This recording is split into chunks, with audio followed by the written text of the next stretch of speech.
Bienvenue à Tout Savoir Sur.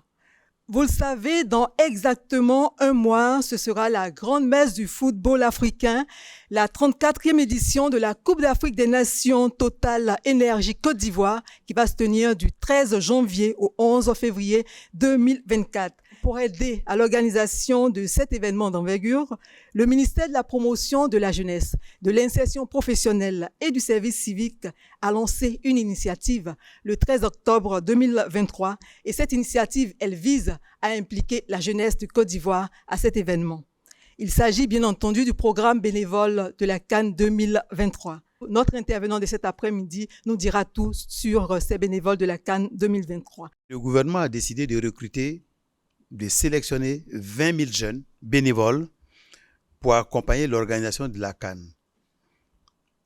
On l'a dit tantôt, ces 20 000 bénévoles, depuis le 13 novembre dernier, sont en cours d'identification, en cours de profilage ou en cours de sélection pour rentrer véritablement dans ce dispositif des bénévoles. Alors, de quoi s'agit-il ? Il s'agit de recruter 20 000 jeunes qui ont entre 18 et 40 ans, qui ont du temps libre et qui souhaitent donner de ce temps-là pour des missions pendant la période de la CAN. Qu'est-ce qu'ils vont faire pendant cette période de CAN ? Nos bénévoles spécifiquement vont avoir à s'occuper des questions de salubrité, des questions d'animation culturelle, des questions de guide touristique et toute autre mission qui va permettre à nos visiteurs d'être bien accueillis en Côte d'Ivoire. Donc, ces 20 000 bénévoles, sur cette base-là, en fonction des missions disponibles, seront sélectionnés et affectés dans les différentes localités où on va avoir des stades CAN, il y en a 5. Mais également, d'autres villes vont abriter des villages CAN et dans ces villes également, on va avoir des bénévoles qui vont être déployés. Alors, de façon concrète, à quel stade sommes-nous aujourd'hui ? Les 20 000 bénévoles ont été sélectionnés. En termes de répartition, il y a environ 10 000 bénévoles qui vont provenir de la localité d'Abidjan. 2 000 proviendront de Yamoussoukro, 2 000 de Korogo, 2 000 de San Pedro et 3 000 viendront de Bouaké. Les 1 000 autres seront répartis dans les différentes villes avec villages CAN qui vont être progressivement indiqués. Le fait de mobiliser 20 000 bénévoles pour la CAN, pour cette petite période-là, ça coûte près de 2,5 milliards à l'État de Côte d'Ivoire. Ça va coûter 2,5 milliards environ. Et là encore, je pense sous silence tous les autres appuis qu'on ne peut pas quantifier maintenant. Mais au niveau budgétaire, on est déjà parti pour à peu près 2,5 milliards. Heureusement pour nous, heureusement pour la Côte d'Ivoire, il y a beaucoup de partenaires techniques et financiers qui nous accompagnent dans ce dispositif. Le dernier point, c'est véritablement d'en appeler au civisme et à la citoyenneté de nos jeunes. La CAN de l'hospitalité doit être une vraie fête.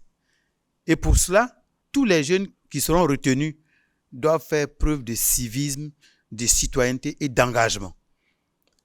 Pour que les gens repartent de la Côte d'Ivoire avec une image d'un pays d'accueil, un pays d'hospitalité. Je vous remercie. Est-ce qu'ils seront rémunérés ? On parle de volontariat, c'est vrai, ou bien de bénévolat, mais est-ce qu'ils seront intéressés à la fin ? L'information est partagée, il n'y a pas de salaire. Mais cela ne veut pas dire que quand on dit qu'il n'y a pas de salaire, qu'il n'y a pas quelques éléments de prise en charge. Ces jeunes seront pris en charge. Au niveau kit alimentaire, ils seront pris en charge. À la fin de leur mission, ils vont recevoir un pécule. Pendant toute la période, ils seront habillés, ils seront accompagnés. Mais je n'insiste pas sur les questions salaires, ce n'est pas l'objet. Ce n'est pas des salariés, c'est des volontaires et c'est des bénévoles. Il faut qu'on comprenne cela. Je voudrais savoir comment est-ce que la sélection de ces bénévoles-là a été faite.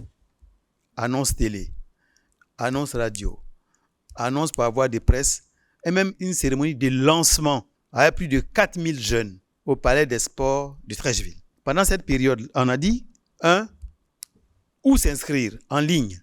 C'est-à-dire, tous les jeunes gens qui voulaient faire partie de ce programme devaient s'inscrire en ligne. Et le site a été communiqué. Monsieur le ministre a rajouté, les jeunes gens qui sont membres d'associations peuvent s'inscrire à travers leurs associations. Ceux qui veulent s'inscrire auprès de nos DR et nos DD jeunesse peuvent le faire, mais s'ils le font, toutes les informations doivent être retransmises en ligne pour plus de transparence. Donc, pendant 15 jours, un site a été ouvert pour permettre à tous les jeunes qui sont intéressés de s'inscrire. Et c'est ce qui a été fait. En 15 jours, on a recueilli plus de 44 000 jeunes intéressés à participer dans le dispositif. Il fallait avoir entre 18 ans et 40 ans. Il fallait être disponible pendant la période de la CAN.